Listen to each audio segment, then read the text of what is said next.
Hello guys, welcome back to yet another interesting video from Trading for Beginners.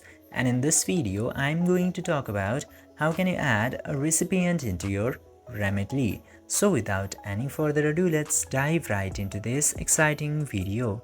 Now, in order to add recipient, you just simply have to open your Remitly application at very first.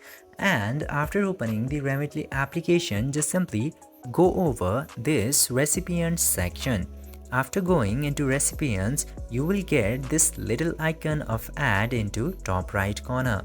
Tap into there, and after tapping in there, you will get this page at here. First of all, you just simply have to enter the name of the person including first and last name, and then enter the phone number, which is optional. In my case, I'm not doing this, and after that you have to enter the email address of the recipient, which is also optional. You can also add the recipient's address, which is also optional, but if you add all of these, it will be really easy to keep track of your recipient. Then tap to save button, and this way you can easily add your recipient into your Remitly application. I hope this video was informative for you.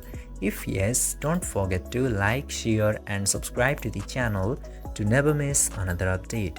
Thank you for watching the video.